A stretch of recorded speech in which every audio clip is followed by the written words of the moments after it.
Si vous vous posez des questions comme comment présenter ma pratique sans paraître trop perché, ou comment interpréter cette carte, ou encore comment réussir à trouver des clients pour quitter mon salariat, alors vous êtes au bon endroit. Bienvenue dans la Lecture Obscure, le podcast qui mêle tarot et business. Je m'appelle Gaëtan, je suis tarologue et formateur, et ce podcast a été conçu pour vous aider à vivre de votre activité dans le milieu du bien-être. Et si vous êtes tombé sur cet épisode, on n'a qu'à dire que c'est l'univers qui vous envoie un message. Alors installez-vous bien et on est parti pour l'épisode du jour. Hello, j'espère que vous allez bien. Aujourd'hui, on va parler de l'empereur, d'organisation, de batching. Et si vous ne connaissez pas ce terme, il se peut que votre vie change totalement. Et bien sûr, nous conclurons l'épisode avec un tirage. Mais avant, j'aimerais vous partager le commentaire de Noé Luna C90 qui a laissé sous une de mes vidéos: Salut Gaëtan, je ne tire les cartes qu'à titre personnel, mais merci pour ces conseils avisés. À bientôt. Eh bien, merci Néo Luna. J'espère que nous pourrons parler de tes tirages prochainement, peut-être en 2026, puisque l'année se clôture à grands pas. Sache que mes messages privés sont ouverts sur Instagram. Et vous tous qui m'écoutez, sachez que mes messages privés et mon compte Instagram est là vraiment pour qu'on puisse échanger, pour qu'on puisse débattre à propos de vos tirages, pour que vous puissiez m'expliquer pourquoi vous interprétez de cette manière et peut-être qu'on échange nos points de vue. J'adore faire ça, ne pensez pas que, je ne répondrai pas. Au contraire, j'essaie toujours d'être le plus accessible et de répondre, quand le temps me le permet et généralement, je trouve toujours un temps pour qu'on échange et ça crée des belles interactions. D'ailleurs, dans ce commentaire, Néoluna, tu soulignes une chose super intéressante. Pas besoin de tirer les cartes professionnellement pour écouter ce podcast. Parce que le tarot, il peut offrir ses conseils à n'importe qui. À des tarologues, mais aussi à des restaurateurs, à des baristas. Enfin, bref, c'est assez vaste et tout le monde peut l'utiliser. On n'a pas besoin d'être accompagnant pour euh, s'en servir. On peut être fermier, on peut être magnétiseur et comme je l'ai dit tout à l'heure, on peut être restaurateur. C'est à la portée de tous. Rappelez-vous de ça. Si vraiment vous voulez partager un conseil à propos du tarot à quelqu'un ou à vous-même, c'est que le tarot, c'est à la portée de tous. Ça peut s'embarquer partout avec vous. C'est un petit jeu de cartes qui se met dans un sac à main. Donc, utilisez-le. N'attendez pas qu'on vous dise vous avez le droit. Allez, je referme la parenthèse et maintenant on va s'intéresser à la carte de l'empereur, un homme barbu qui brandit son instrument de pouvoir face au peuple. Pour beaucoup, c'est un symbole désagréable du patriarcat, mais on va essayer de regarder un petit peu plus loin, sinon on risque d'être un petit peu dans une lecture étroite, ce qui serait dommage parce que, je vous le rappelle, si on regarde le tarot pour observer nos entreprises, c'est surtout pour ouvrir notre regard, donc c'est ce que nous allons faire. Alors, qu'est-ce qui offre une telle confiance en lui à cet empereur? Cette confiance qui lui donne la force, l'ego pour lever son sceptre de pouvoir comme un affront face à son peuple. Cette confiance si forte et si fiable qu'il se permet même de croiser les jambes dans une posture finalement assez désinvolte, assez détendue. Eh bien, selon moi, c'est l'organisation. Attendez, je vais vous expliquer. Parce que je suis pas le seul à penser ça. Te sens-tu moins stressé quand tes tâches sont organisées? Oui. Ah, complètement. En fait, j'ai vraiment besoin de tout marquer dans mon agenda. Je me crée des tâches. Je fais même des tâches répétitives. Je m'accorde tous les lundis matins pour faire la pause. Donc, c'est obligatoire pour que je me sente détendue. Te sens-tu moins stressé quand tes tâches sont organisées? Oui, toujours. Toujours. Oui, on a vraiment besoin, avec mon mari, de se répartir les tâches, voire lui, il fait des tâches plus techniques. Moi, je m'occupe plus de l'aspect commercial, des livraisons, des contacts. Donc, c'est vraiment important que chacun fasse ce qui lui plaît, mais ce qui lui permet aussi à l'entreprise de fonctionner. Là, vous venez d'entendre Valérie de Cœur en Corps qui nous propose des douceurs gourmandes, Isabelle pour son art-thérapie holistique, ainsi que Amandine de Craft Code, développeuse web, et Vanessa du Rucher de Marielle, une productrice de miel, sur cette question autour de l'organisation. J'ai recueilli leurs paroles un peu à la débeauté lors d'un réseau d'entrepreneurs et je trouve que c'était intéressant de les ajouter à ce podcast et je pense que je recommencerai tous les mois à vous partager ces petites prises de parole d'autres entrepreneurs de différents milieux. Alors, comme vous venez de l'entendre, je ne suis pas le seul à penser que l'organisation nous apporte de la confiance, nous apporte de la stabilité, nous apporte aussi une forme de relâchement, puisque lorsque on sait ce qu'on a à faire, on s'enlève de la charge mentale, on s'enlève de la fatigue décisionnelle. Donc, ouais, l'organisation, ça nous aide à avoir cette posture d'empereur, cette posture de pouvoir détendue. Alors, comment s'organiser en tant qu'entrepreneur? Personnellement, j'aime utiliser la méthode des 3 tâches. Alors, je ne sais pas si vous la connaissez, d'ailleurs, je pense qu'elle a d'autres noms. Pour moi, je l'utilise de cette façon. Chaque semaine, je me pose devant mon bloc de post-it.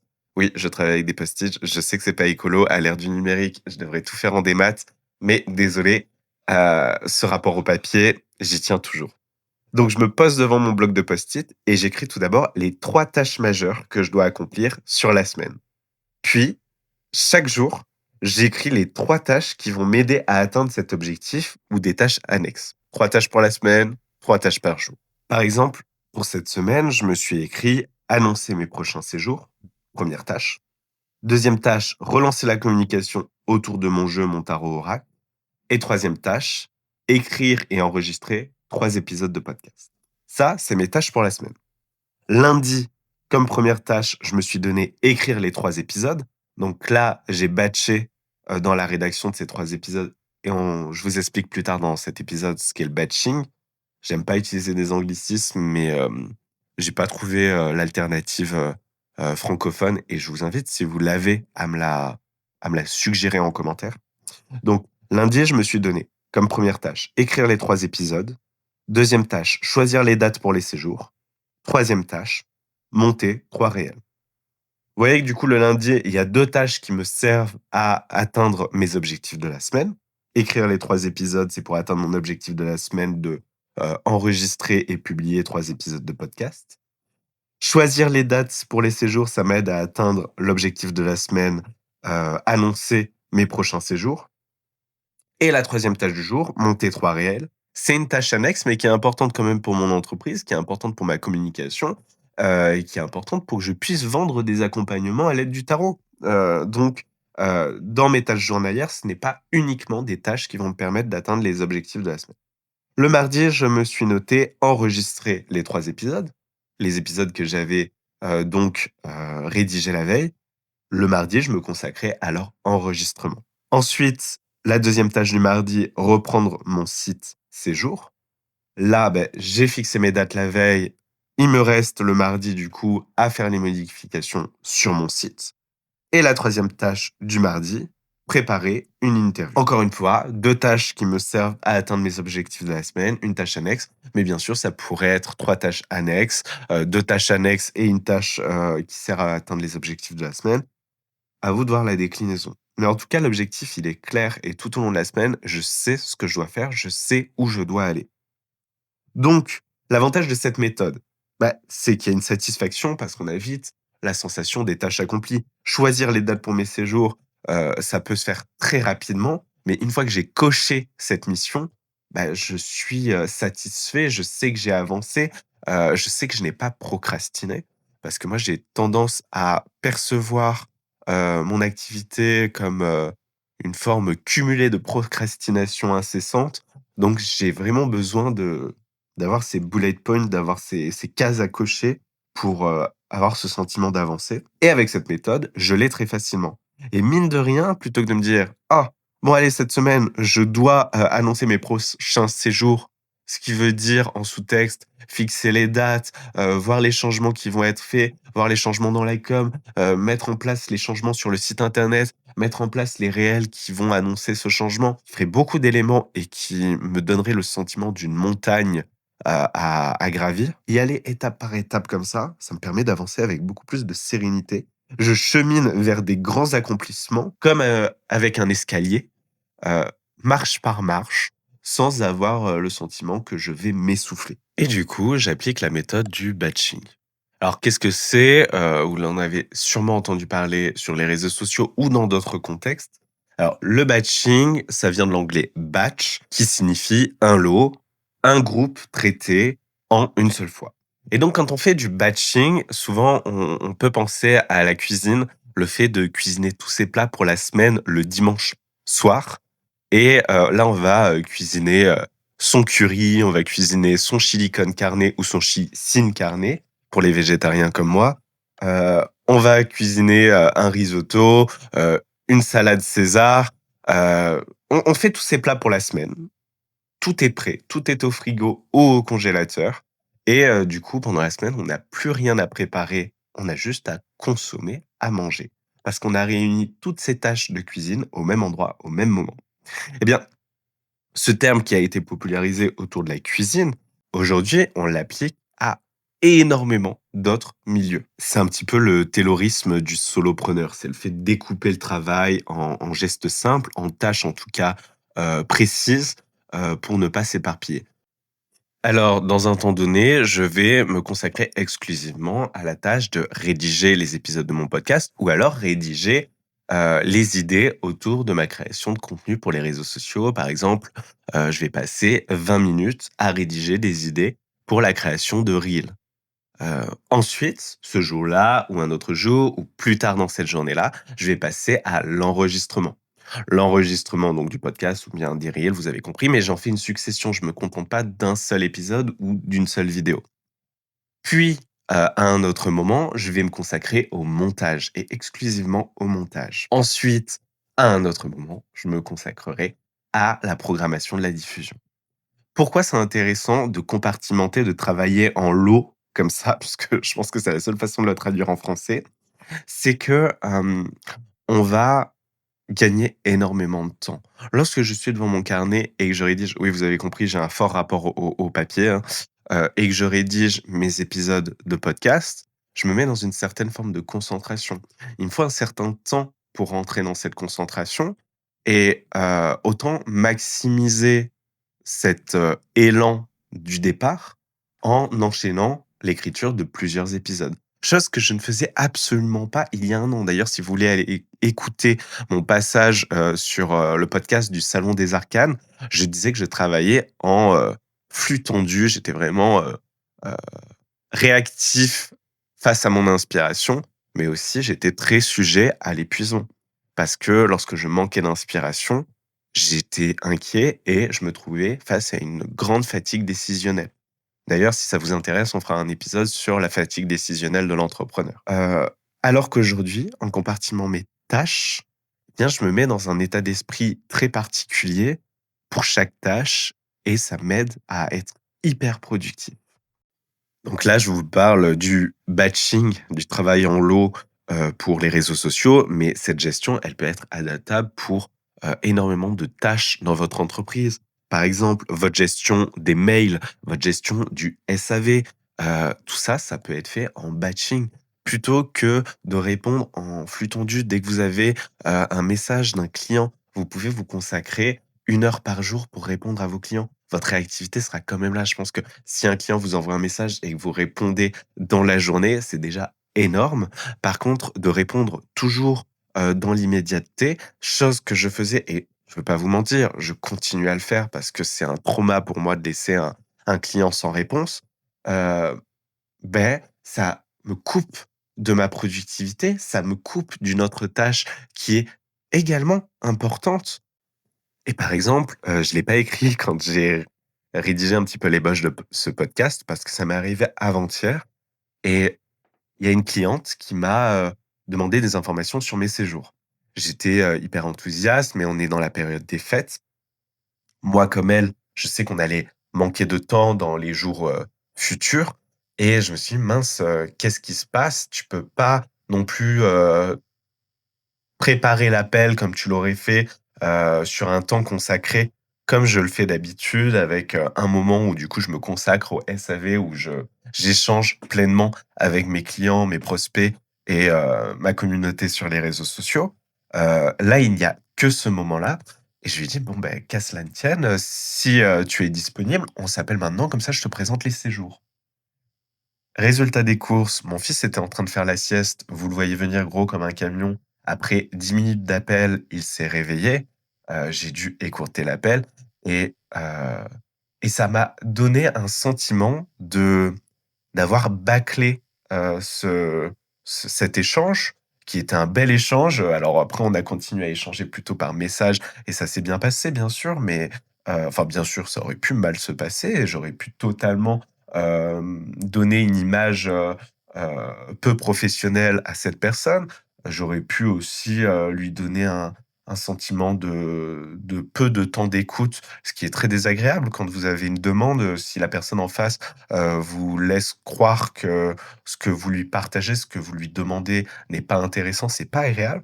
Donc voilà, j'aurais pu totalement rater l'interaction, être perçu négativement. Tout ça pourquoi? Parce que j'ai voulu aller vite, j'ai voulu vite répondre à la demande et bah, vous le savez, il ne faut pas confondre, faire vite et faire bien.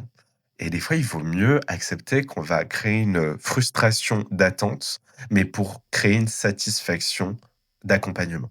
Et donc le batching, il peut aussi servir à ça. Si vous consacrez chaque semaine, heu, 1 heure, voire 1 heure tous les jours dans votre SAV, bah, ça vous permet de le faire correctement et à côté de ça, bah, de faire correctement d'autres tâches, comme, la rédaction de vos, newsletters si vous utilisez une newsletter, ce que je vous encourage fortement à faire.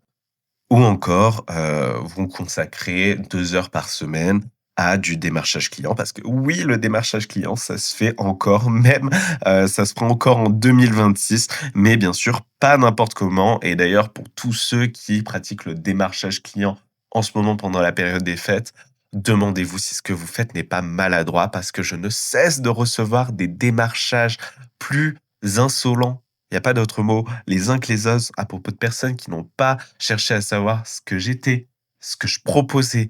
Je dis «ce que» parce que c'est un compte professionnel, je dis même pas qui je suis, et qui le font du coup n'importe comment et qui se grillent totalement parce que, je porte un regard peu professionnel sur, leur approche. Donc oui, en 2026, et en 2025, il faut et il fallait faire du démarchage. On pourra faire un épisode de podcast à ce sujet, mais il faut le faire bien et le préparer avec une séance de batching en ayant préétabli, son ciblage de prospection. Ça peut être très intéressant et si ça vous intéresse, on fera un épisode rien que sur ce sujet. Et d'ailleurs, si vous ne voulez louper aucun épisode et si vous voulez aussi me soutenir, je sais, c'est gênant de vous dire ça comme ça, mais je vous demande, je vous invite, je vous recommande de vous abonner à ce podcast. Vous pouvez vous abonner, sur YouTube, mais vous pouvez aussi vous abonner sur Spotify, me laisser une note aussi si vous appréciez, le propos que je tiens ou le son de ma voix. Ça aide énormément et plus encore, me laisser un commentaire pour me dire si vous-même vous pratiquez le batching, le travail en lot.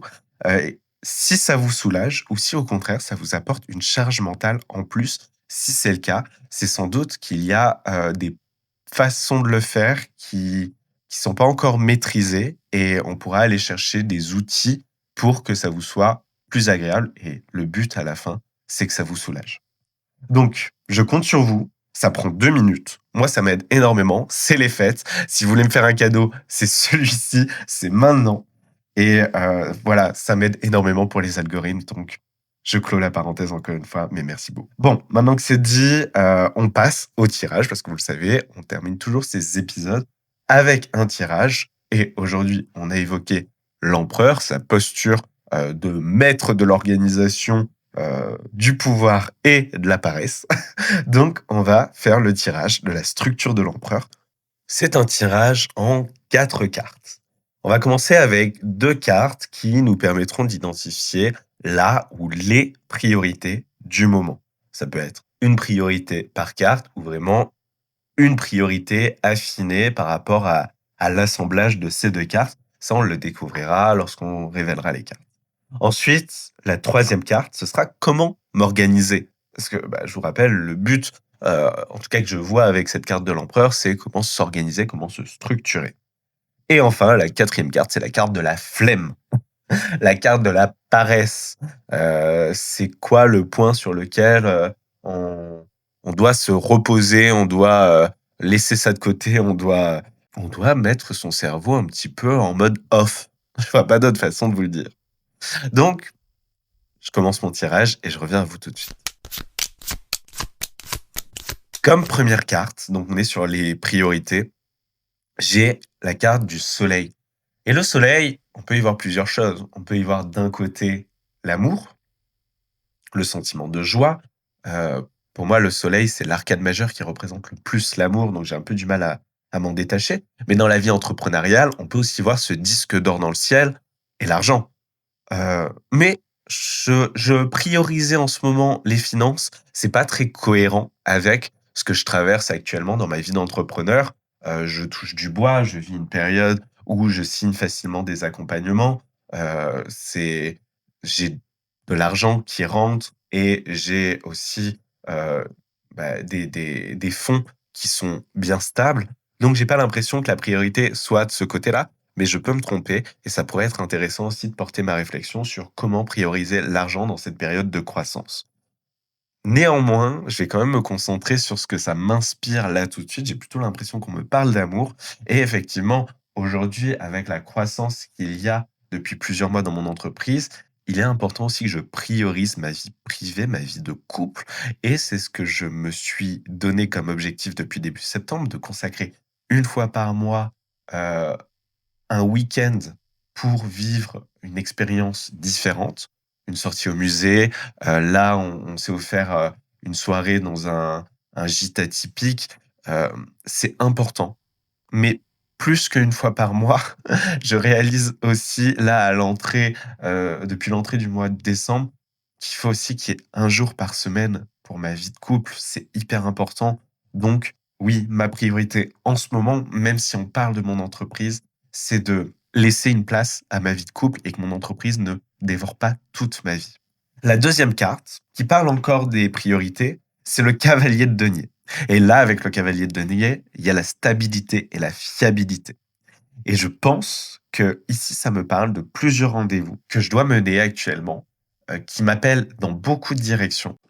Et avec ce cavalier de denier, bah, ça me donne la sensation qu'il va falloir que je sois carré sur la gestion de mon temps, sur ces rendez-vous, ne pas en oublier. Alors ça me ressemble pas, mais c'est vrai qu'en ce moment, il y a un déferlement de rendez-vous, pour diverses missions. Les missions que je fais avec des associations, les missions que je fais dans le cadre, de réseaux d'entrepreneurs que j'anime, les missions, beh, bien sûr, dans mes accompagnements pour vous avec les cartes, les missions que je mène aussi dans les accompagnements d'entrepreneurs avec le tarot. Donc, vraiment être carré avec ça. Et je suis bien content parce que il y a Marie Pose qui m'a envoyé son agenda, l'agenda numérologie 2026. J'ai commencé à le prendre en main. Et dans son agenda, contrairement à mon agenda de l'an dernier, il y a une gestion des journées heure par heure.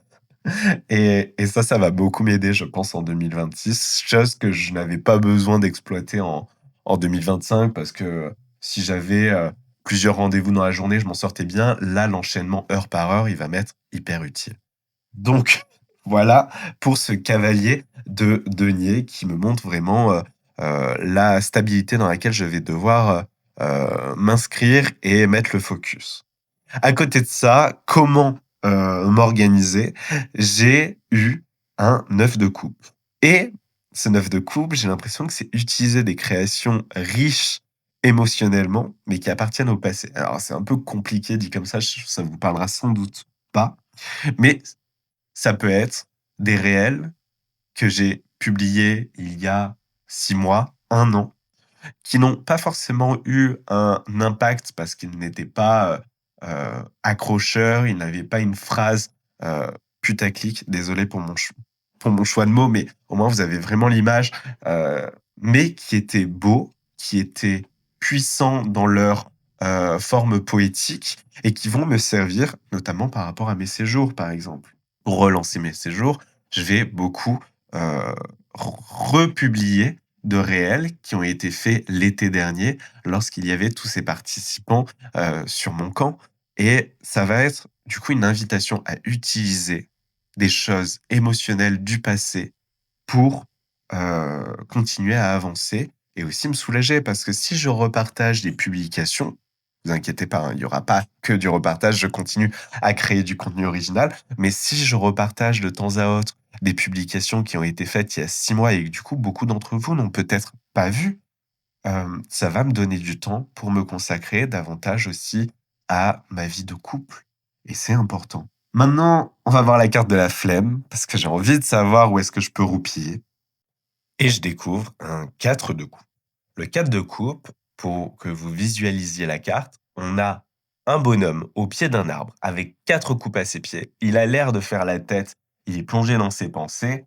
Il se passe pas grand-chose sur cette. Et si on m'avait demandé de choisir une carte dans le tarot pour définir la flemme, la paresse, je pense que j'aurais choisi effectivement le 4 de coupe.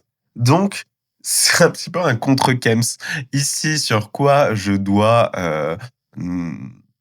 faire un petit peu la moue, ne pas être intéressé, être un peu boudeur, c'est justement sur l'indifférence du 4 de coupe. Et j'en arrive à ma conclusion. En ce moment, je dois bouder l'indifférence. Et qu'est-ce que ça veut dire bouder la différence? Des fois, on se dit que être dans cette posture un petit peu de repli, c'est une posture de facilité.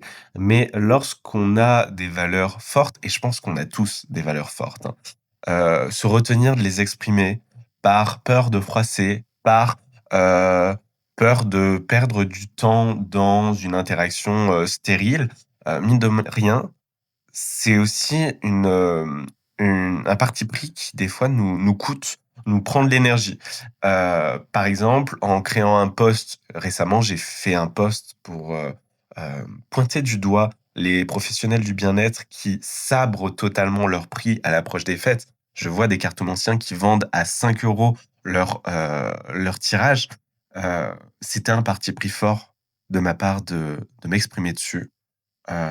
J'aurais pu rester très consensuel et mettre plein de petites circonstances atténuantes en disant oui, mais je comprends que pour se lancer, 5 euros, ça permet de toucher un public. Oui, mais je comprends que pour les fêtes, on veut être généreux. C'est vrai, c'est une réalité, mais je me suis épargné toute cette tiédeur de la nuance pour créer des contenus un petit peu plus brûlants, un petit peu plus piquants qui ne font pas consensus, qui m'ont valu des interactions négatives, je vous le cache pas, qui m'ont du coup un peu blessé, mais au moins il y a eu de l'échange, au moins on en a parlé et au moins on a ouvert le sujet. Et parmi ces quand même nombreuses interactions négatives qu'il y a eu, il y a des personnes avec qui on a réussi à échanger et on a évolué mutuellement sur nos points de vue.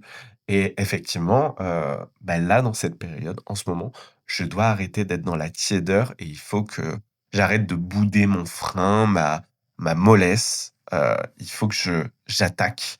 Et quand je dis j'attaque, c'est bien sûr sans véhémence, sans agressivité, mais en disant les choses avec toute la passion que des propos partagés sur les réseaux sociaux devraient avoir. Parce que quitte à partager du contenu à tout le monde, autant que le contenu ait une valeur forte. Qu'en pensez-vous? Et sinon, pour continuer, je sais que je suis un petit peu long là sur l'interprétation de ce tirage, mais que voulez-vous, il me parle et c'est le jeu finalement. Les cartes quand elles nous parlent, autant écouter tout ce qu'elles nous inspirent. Peut-être que ce 4 de coupe et ce 9 de coupe qui nous parle de quelque chose de créé dans le passé, ça peut évoquer un projet que j'ai pas encore fait naître. Il faut savoir qu'il y a 1 an, j'ai créé une formation en ligne sur les bases du tarot. Et cette formation, pour plusieurs problèmes techniques, je vous les ai déjà évoqués, je ne l'ai pas publiée. Et du coup, j'ai publié une formation en ligne, ma 2e, sur les vies antérieures et le tarot. Mais cette première formation, je n'ai toujours pas fait les petites corrections techniques qui, en soi, me prendraient 2 jours pour pouvoir vous la publier. Et donc, Mika du compte Le Tarot de Mika doit d'ailleurs tester ce programme en avant-première et il sera ravi d'entendre cette prise de conscience que je fais en même temps que je tire ces cartes, qu'il faut que je me mette un coup de pied aux fesses parce qu'elle est là ma priorité. Elle est là ma priorité de faire naître ce projet qui existe déjà, pour lequel j'ai travaillé pendant des mois, mais qui dort dans un dossier sur mon ordinateur plutôt que d'être publié parce que je me mets pas ce coup de pied aux fesses pour le clôturer alors que c'est 2 jours de travail. Donc il va falloir que je le fasse. Et je vais me fixer 2 jours au mois de janvier pour que ce soit fait, clôturé, que Mika fasse, Mika du compte du tarot de Mika, si vous le connaissez pas, allez le découvrir, il présente plein de jeux, c'est passionnant. Et que Mika fasse donc le bêta-test de cette formation et, et qu'ensuite elle soit entre vos mains. Allez, je pense que j'ai fini l'interprétation, mais vous voyez que des fois, 4 cartes, ça peut nous emmener dans plein de directions. Ça fait presque 10 minutes que je suis en train d'interpréter ces cartes-là. Alors, je vous laisse avec mon tirage. Je vous invite à le faire, à me le partager. Et on se retrouve dimanche prochain pour un nouvel épisode de La Lecture Obscure, votre podcast Tarot et Business.